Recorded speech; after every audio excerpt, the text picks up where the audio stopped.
चलिए आज की वीडियो में आप सभी का बहुत बहुत स्वागत है।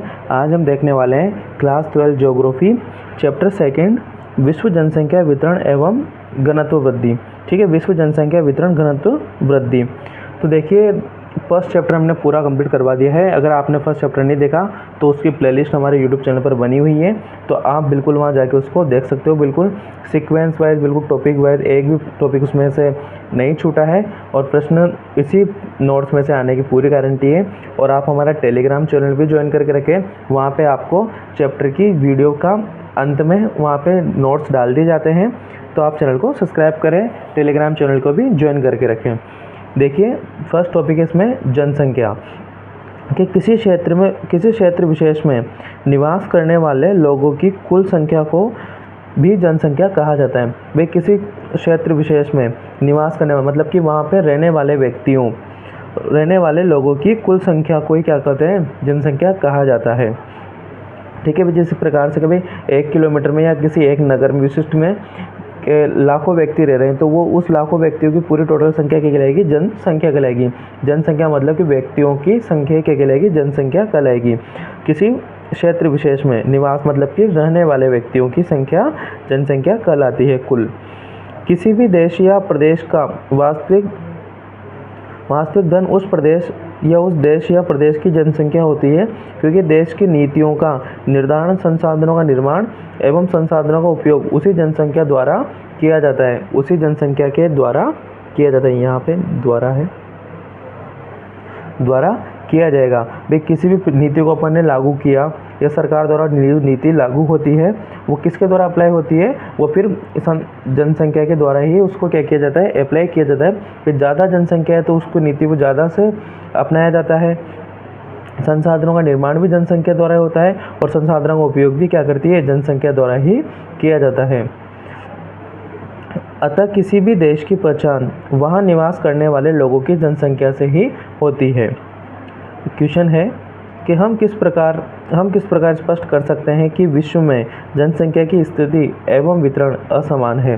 तो देखिए इसके कुछ पॉइंट्स हैं कि विश्व की 90% जनसंख्या विश्व के मात्र 10% भूभाग पर निवास करती है। भाई विश्व की जो टोटल जनसंख्या है, पूरे विश्व की टोटल जनसंख्या का 90% भाग विश्व के केवल 10% भूभाग पर निवास करती है, जबकि शेष 10% जनसंख्या विश्व के 90% भूभाग पर निवास करती है। भाई एक जगह तो क्या हो रहा है, 10% में पूरे विश्व का 90% जनसंख्या निवास कर रही है और बाकी जो बचा 90% भूभाग उस पर टोटल ओनली 10% जनसंख्या विश्व के 90% भूभाग पर निवास करती है। अगला है विश्व की 85% जनसंख्या उत्तरी गोलार्ध में निवास करती है, जबकि शेष 15% जनसंख्या दक्षिणी गोलार्ध में निवास करती है। विश्व की 85% जनसंख्या उत्तरी गोलार्ध में निवास करती है, जबकि शेष 15% जनसंख्या दक्षिणी गोलार्ध में निवास करती है। क्या ठीक है, क्वेश्चन आ जाए क्योंकि आता है कि विश्व के 85% जनसंख्या कौन से गोलार्ध में निवास करती है, तो 85% जनसंख्या उत्तरी गोलार्ध में निवास करती है और जबकि शेष 15% जनसंख्या दक्षिणी गोलार्ध में निवास करती है।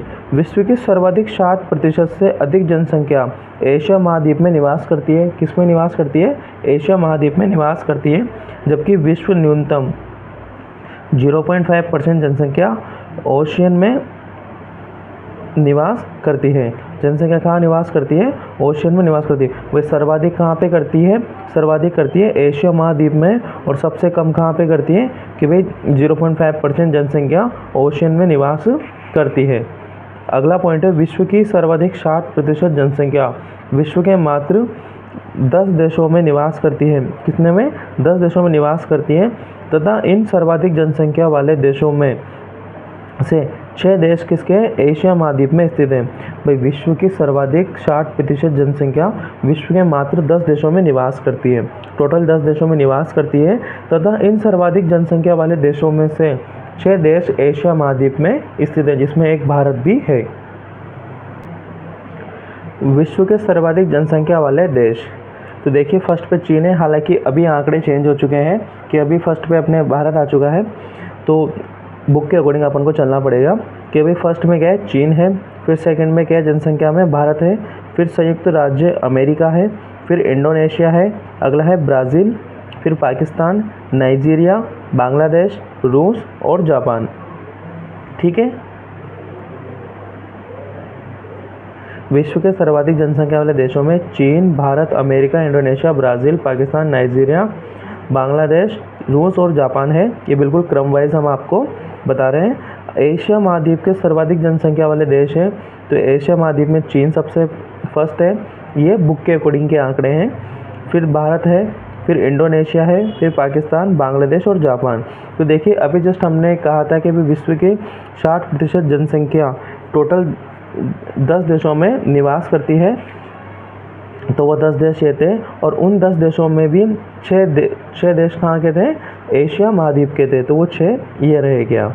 अगला है, एक इम्पोर्टेंट लाइन है, एशिया महाद्वीप के संदर्भ में जॉर्ज बी क्रेसी का कथन है कि एशिया में बहुत अधिक स्थानों पर कम लोग और कुछ स्थानों पर बहुत अधिक लोग रहते हैं। ये जॉर्ज बी क्रेसी का कथन है कि भाई एशिया में बहुत अधिक स्थानों पर तो कम लोग रहते हैं और कम स्थानों पर बहुत अधिक लोग रहते हैं। अगला टॉपिक है आपके जनसंख्या वृद्धि। समय के 2 निश्चित अंतरालों के मध्य किसी क्षेत्र विशेष की जनसंख्या में होने वाला परिवर्तन जनसंख्या वृद्धि कहलाता है। समय के 2 निश्चित अंतरालों के मध्य किसी क्षेत्र विशेष की जनसंख्या में होने वाला परिवर्तन जनसंख्या वृद्धि कहलाता है। जैसे एग्जांपल देखिए, भारत की जनसंख्या 2001 का आंकड़े के अकॉर्डिंग 102.7 करोड़ जनसंख्या भारत की थी, जो कि बढ़कर 2011 में 121.02 करोड़ हो गई। तो यहाँ पे टोटल जनसंख्या में 18.15% का क्या हुआ? वृद्धि हुई। तो इसको अपन क्या बोलेंगे? एक निश्चित समय अंतराल, मतलब कि 2 निश्चित समय अंतरालों, जैसे 2001 से 2011, मतलब कि 10 वर्षों के अंदर यहाँ पे लगभग 18 करोड़ की जनसंख्या में क्या हुआ है? वृद्धि हुई है। तो इसको अपन क्या बोल देंगे? जनसंख्या वृद्धि कर देंगे कि भाई 2 निश्चित अंतरालों के मध्य किसी क्षेत्र विशेष की जनसंख्या में होने वाला परिवर्तन जनसंख्या वृद्धि कहलाता है। अगला है, जनसंख्या वृद्धि तथा जनसंख्या परिवर्तन के प्रमुख घटक कुछ इस प्रकार से हैं।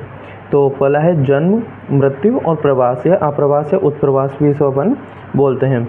जनसंख्या वृद्धि के प्रकार देखिए। अब जनसंख्या वृद्धि यहाँ पे प्रमुख घटक बताया जन्म को, कि भाई जन्म कैसे है कि भाई कितनी ज़्यादा संख्या में यहाँ पे क्या है? व्यक्तियों का जन्म हुआ है, तो उससे भी जनसंख्या वृद्धि होती है। और मृत्यु के भी कितने व्यक्ति यहाँ पे मृत्यु हुई है, तो उनके परिवर्तन भी जनसंख्या में काउंट होता है। और अप्रवासन के भी किसी क्षेत्र विशेष को छोड़कर कहीं किसी अलग क्षेत्र विशेष में जब व्यक्ति जाते हैं, तो उससे भी संख्या में क्या होता है? जनसंख्या में परिवर्तन आता है। अगला है जनसंख्या वृद्धि के प्रकार। प्राकृतिक वृद्धि, समय के 2 निश्चित अंतरालों के मध्य किसी क्षेत्र विशेष की जनसंख्या में जन्म एवं मृत्यु के अंतर से होने वाला परिवर्तन प्राकृतिक वृद्धि कहलाता है। भाई ये नेचुरल है। प्राकृतिक वृद्धि में क्या है? समय के 2 निश्चित अंतरालों के मध्य, जिस प्रकार से अपन एक आंकड़ा लेंगे भाई सन 2000 से 2005 या सन 2001 से सन 2011, ठीक है, कुछ भी अपन आंकड़ा ले सकते हैं। समय के 2 निश्चित अंतरालों के मध्य किसी क्षेत्र विशेष की जनसंख्या में जन्म एवं मृत्यु के अंतर से होने वाला परिवर्तन क्या कहलाता है? प्राकृतिक वृद्धि कहलाता है। प्राकृतिक वृद्धि इक्वल्स टू जन्म माइनस मृत्यु, कि भाई कितने व्यक्तियों की यहाँ पे जन्म हुआ और कितने वहाँ से कितने व्यक्तियों की मृत्यु हुई है, तो उनको घटा देंगे, जो रिजल्ट आएगा वो क्या कहलाएगा? प्राकृतिक वृद्धि कहलाएगा। अगला है वास्तविक या अभिप्रेरित वृद्धि। समय के 2 निश्चित अंतरालों के मध्य किसी क्षेत्र विशेष की जनसंख्या में जन्म एवं मृत्यु के साथ साथ आप्रवासन व उत्प्रवासन, मतलब कि जाने वाला के आधार पर होने वाला परिवर्तन वास्तविक व अभिप्रेरित वृद्धि कहलाता है। देखिए, समय के 2 निश्चित अंतरालों के मध्य किसी क्षेत्र विशेष की जनसंख्या में जन्म एवं मृत्यु के साथ साथ में व्यक्ति जन्म ले रहे हैं और व्यक्तियों की मृत्यु हो रही है, उसके साथ साथ आप्रवासन, कितने व्यक्ति किसी स्थान को छोड़कर गए और कोई व्यक्ति किसी स्थान को छोड़कर दूसरे स्थान पर आया, के आधार पर होने वाले परिवर्तन वास्तविक व अभिप्रेरित वृद्धि कहलाता है। इसका सूत्र हो जाएगा अपने पास कि जन्म माइनस मृत्यु प्लस आप्रवासन और उत्प्रवासन। तो यहाँ पे अपने पास आप्रवासन उत्प्रवासन इन दोनों का आप समझिए कि भाई आप्रवासन क्या होता है और उत्प्रवासन क्या होता है। तो सबसे पहले देखिए आप्रवासन क्या होता है कि यदि किसी व्यक्ति द्वारा किसी अन्य देश में जाकर बसने की प्रक्रिया, उदाहरण के तौर पर अपन समझ सकते हैं कि यदि कोई व्यक्ति अमेरिका में आकर बसता है तो वो अमेरिका का क्या हो जाएगा, आप्रवासन हो जाएगा। और उत्प्रवासन से समझेंगे कि यह किसी व्यक्ति द्वारा अपनी मूल भूमि को छोड़कर किसी अन्य देश में जाकर बसने की प्रक्रिया है। उदाहरण, यदि कोई व्यक्ति भारत छोड़कर अमेरिका चला जाता है तो वह भारत का उत्प्रवासी कहलाएगा। ठीक है। और यदि कोई व्यक्ति अमेरिका से छोड़कर मतलब कहीं बाहर से आकर बसता है तो सीधा सा अपन अर्थ समझ सकते हैं एक शब्द में कि भाई आप्रवासन का मतलब होता है अंदर आना और उत्प्रवासन का मतलब होता है बाहर की ओर जाना। ठीक है। इन दोनों के मैंने आपको डेफिनेशंस भी यहाँ पे बता दिए। अब देखिए जनसंख्या वृद्धि के रूप। तो पहला है इसमें धनात्मक वृद्धि।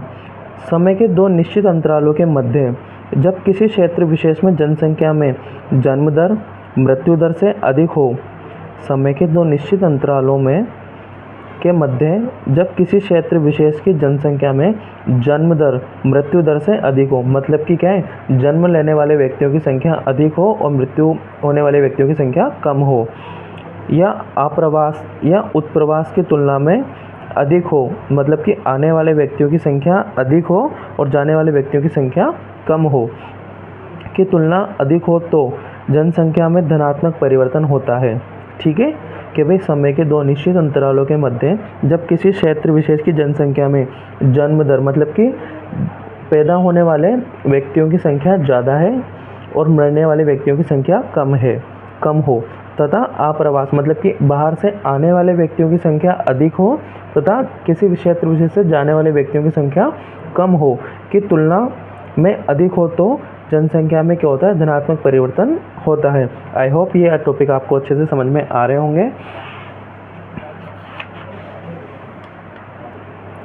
और अगला टॉपिक है ऋणात्मक वृद्धि। इसी का अपोजिट है सेम कि भाई समय के दो निश्चित अंतरालों के मध्य जब किसी क्षेत्र विशेष की जनसंख्या में मृत्यु दर जन्म दर से अधिक हो, मतलब कि मरने वाले व्यक्तियों की संख्या ज़्यादा हो किसकी तुलना में, जन्म लेने वाले व्यक्तियों की तुलना में, एवं उत्प्रवासन आप्रवासन की तुलना में अधिक हो, मतलब कि बाहर जाने वाले व्यक्तियों की संख्या ज़्यादा हो और बाहर से अंदर आने वाले व्यक्तियों की संख्या कम हो, अगर तुलना में अधिक हो तो जनसंख्या में होने वाला ऐसा परिवर्तन ऋणात्मक परिवर्तन होता है या ऋणात्मक परिवर्तन कहलाता है। और ऐसी वृद्धि को अपन क्या बोलेंगे, ऋणात्मक वृद्धि कहेंगे।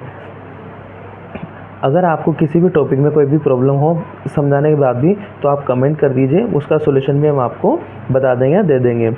जनसंख्या वृद्धि दर किसी क्षेत्र विशेष की जनसंख्या में प्रतिशत मूल्य के आधार पर होने वाली वृद्धि को जनसंख्या वृद्धि दर कहा जाता है। जनसंख्या वृद्धि दर देखिए, किसी क्षेत्र विशेष की जनसंख्या में प्रतिशत मूल्यों के आधार पर होने वाली वृद्धि को क्या कहा जाता है, जनसंख्या वृद्धि दर कहा जाता है। इसका सूत्र है वास्तविक वृद्धि बटा पिछली जनसंख्या इंटू 100। भारत की जनसंख्या वृद्धि दर 18.15 102। भाई ये अभी अपन ने देखा था पिछला आंकड़ा कि भाई सन 2001 के अकॉर्डिंग हमारी पिछली जनसंख्या कितनी थी कि भाई 102.7 करोड़ लगभग हमारे पास क्या थी, जनसंख्या थी। और जो वृद्धि हुई थी वास्तविक वृद्धि वो कितनी हुई थी, 18.15 करोड़ यहाँ पे हमारे वृद्धि एक्स्ट्रा हुई थी। तो जब अपन इसको सोल्व करेंगे तो टोटल भारत की जनसंख्या वृद्धि दर कितनी आ जाएगी, 17.81%। यहाँ पे क्या आएगा आपका भारत की जनसंख्या वृद्धि दर ये आ जाएगी पिछले 10 सालों के अंदर।